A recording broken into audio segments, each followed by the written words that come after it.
Hello there, Seraphim17 once again, introducing you to my Rage Nightmare difficulty video walkthrough. This is mission 8, this is Mutant Bash, or Mutant Bash TV depending on your persuasion, and you'll notice right there they're asking me to take the Feltrite sample to Cavassier, but that's going to happen later on, because in this one we're going to be getting the sponsorship for the Dusty 8 competition. And hopefully getting a new car, which I believe is it the Caprino that you get? I can't quite remember. But you're going to see me running around, searching some shit, going to the outfitters, buying some stuff, all that kind of good stuff. Doing a little bit of combat and doing possibly one of the most challenging areas of the game. And I should have said game there, but once again I cut off the commentary, and for whatever reason it always trims the last thing I say, which is really gay. But I use the word one of the most challenging areas of the game very lightly. The reason why the Mutant TV Bash event is difficult is because you cannot save once you're inside the arena, and you will take on 5 different areas filled with really fast mutants, and a Kraken at the end, which I believe is the dude with the crazy tentacle arms name, because I saw his card the other day when somebody was kicking my ass on the card game on this game. And I'm really not understanding that card game too much, because I'm a bit of a fan of card games. I've played a whole lot of them, from fucking Yu-Gi-Oh! to Pokemon to all sorts of shit. I never tried Magic or anything like that, but I like to think I have an affinity for card games, and the game on this just makes no fucking sense. As soon as I think I understand it, I don't. It's it's really weird, and I'm not too sure how you get the better cards either, because you can't seem to buy them, or the side quests don't seem to give them you. And yet there's people taking me on with cards that are infinitely superior to mine, which really sucks. But here we go, Caprino needed. This is the main mission that we'll be doing on this level.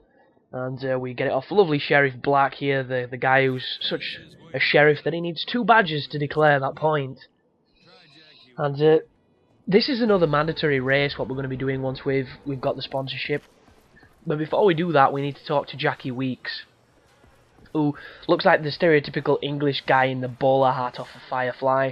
He doesn't talk nowhere near as well as that guy did, though, which is a big shame. But there he is, Jackie Weeks. And he's going to be saying we need a sponsorship before we can enter this shit, so once you've spoken to him, you will then have to go all the way to J.K. Styles, the big fat crazy looking dude, and then we can run the gauntlet. But instead of talking about this, because it's pretty redundant at this point, I'm going to talk about some documentaries that I watched the other day. And I heard a new term on one of them, because one of them was the guy that did Super Size Me's new documentary, which is the greatest movie ever sold. And it's about product placement in pretty much every single aspect of life. But it focuses on its role and its importance in filmmaking and in movies. Because if you don't know, product placement is literally every single time you've ever seen, you know, like Coca-Cola or Pepsi or some brand of mobile phone or anything like Apple Mac in a movie that has not been a focal point, but it's been enough for you to notice it. And what this is the people that are making the movies and making the films, they get paid by these sponsors to advertise their product inside of it. The only problem is, they come with very large contracts of things that they can and cannot do, and it's kind of like drawing up all these individual lines and tiptoeing around these subjects, and it's not something that artistically benefits the project. It's completely based on profit and on money. And the film is pretty ingenious, and it's really funny, and what he's basically doing is he's going around to different sponsors to try and get them to sponsor him and put them in the film, so that he will have enough money to make the film that is about going out and finding sponsors to get product placement in a film. So it's almost completely meta in its approach, but it's showing you the upsides, the downsides, and the real truth behind what, you know, marketing is, and all the different types of marketing there are. And it shows you some really, really crazy stuff and some awesome facts, and it's a really, really fun documentary. I enjoyed it, and there's a term he uses in it called a doc-bluster, which is obviously, instead of blockbuster, it's a documentary buster, and I thought that was just fucking hilarious, because it's just a funny word. And that is his goal throughout the film, to make a doc-buster, and I really liked that. But this is the Mutant TV Bash, or the Mutant Bash TV, as it is pronounced. I always say it the wrong way, though. This is J.K. Styles, big fat dude. And here we are.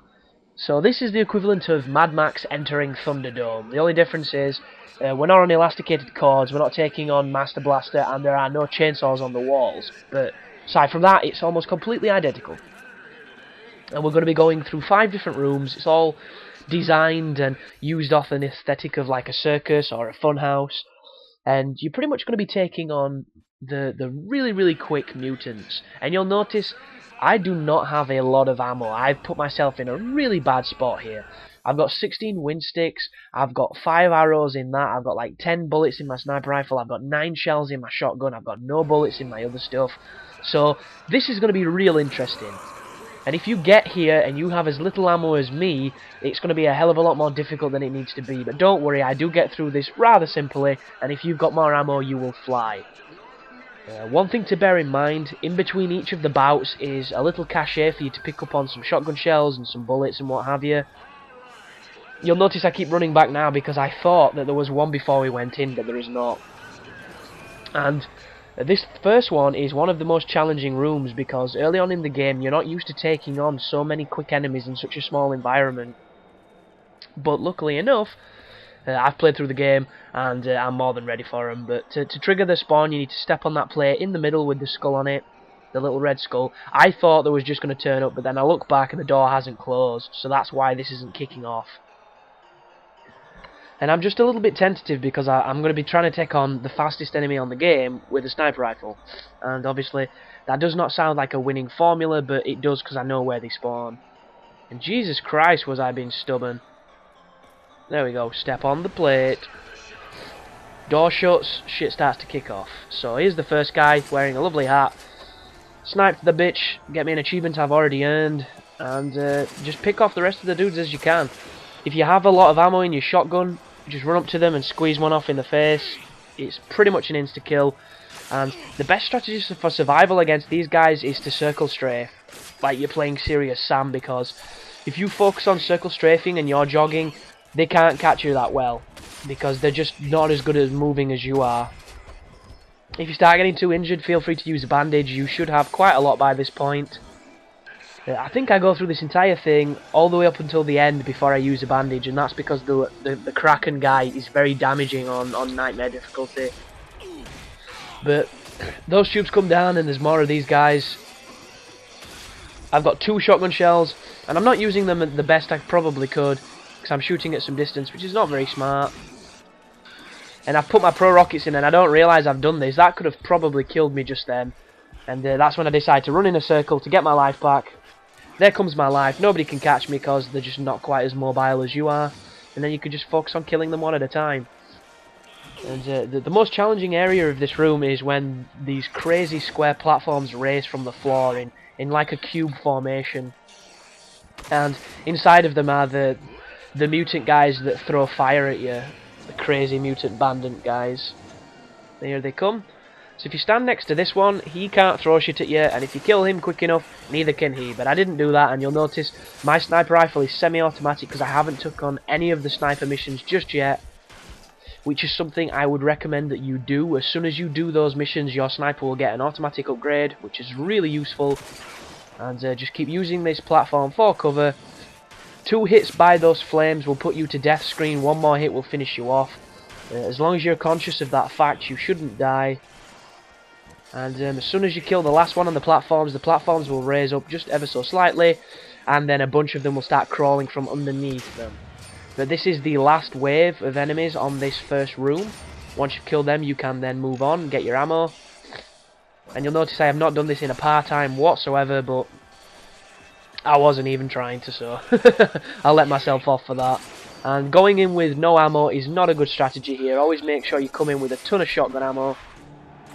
But there you go, the first round is down, and on to the next one. There's also an achievement if you can do this entire show and get more than $750, which I will show you how to do, because I do get it in this video, or in the next one should I say. But this is the ammo cache, and this is the elevator up to the second part of the Mutant TV Bash.